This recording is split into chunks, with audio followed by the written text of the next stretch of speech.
Hey, kings and queens. It's been a minute. I'm going to do a piece out of my book, Supreme Reign, Love Redefined. And the name of the piece is called Power Suit. I was cleaning and came across it and was like, hey, I might as well just go and put it out. So that's what I'm going to do. All right. In the stillness of the garden, you were wonderfully crafted. It was their accumulation of clouds appeared transcending above the heavens. Mesmerized by fruit-bearing trees and animals that lay beside still waters in peace, he contemplated the very creation of your essence and being. This is all well, but there is none like me. That's what he said. The decision was made. He birthed you from strategically placed particles of dust and formed the most miraculous of molecules and atoms that would ever persevere in destiny. You are a duplicated preserve of his glory. This marvelously sculptured form full of life. The first man created, you are earth. He blew from his nostrils and you inhaled his dynamite, your first deep breath. The land which you treaded your spirit was lush.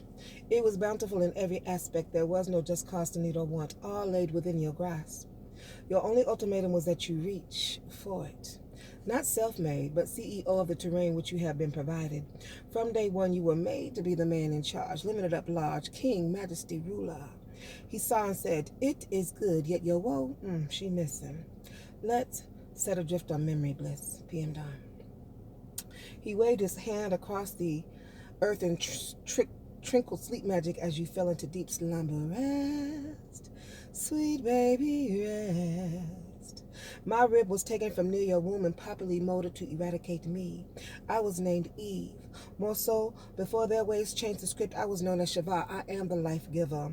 My intricate detail mortal was customized from your sector. We each became power suits. The day I was fitted to suit you, you became my rock. So carefully carved and chiseled to perfection, I only had eyes for you, forever designed and cursed to be smitten to thee. You are the reason a man leaves his father's and mother's nest. He took his time to perfect my suit and dressed me in the finest purple garments. I am clothed in dark skin tones and hues, and I delight often in being caressed by both sons. You and I together make two better half fierce as we churn from 2 to 1. He said, go and multiply, and we did. You tore the ground and I planted the seed. Birthed from us, we are connectivity. We are molecular atoms, all manifested from our lifeline. We birthed a righteous and a manipulative son. In turn, we became father and mother to more than one nation. Baby, look up to the sky and count the stars. Those are your children. The residual of God's splendor rests all over the continuum of your lifeline. Yet today, you run from him, you run from me. I dash my foot against a stone and try to conceive where you are mentally. Tell me this, say, Adam, where are you? Where lay your thoughts? I have one single decree. It is that you claim back your dynasty.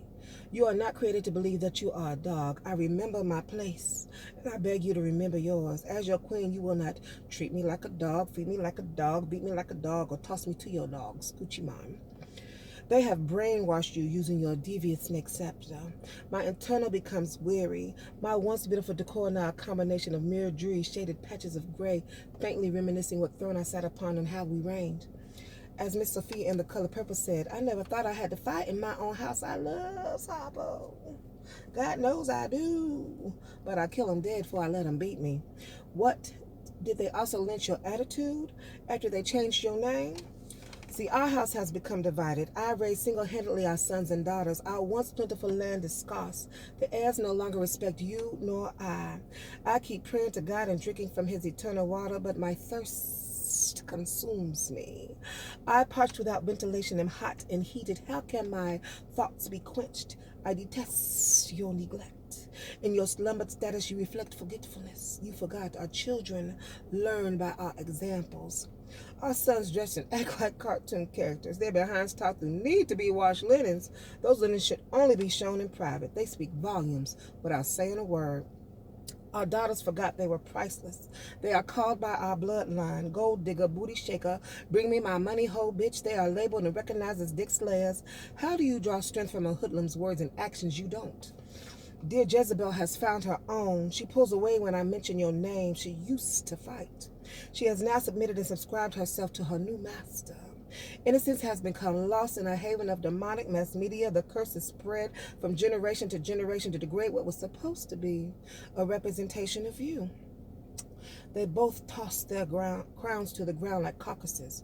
Vultures have robbed, they don't understand the significance it holds. What was once loved and held to be valuable now lays on the wayside.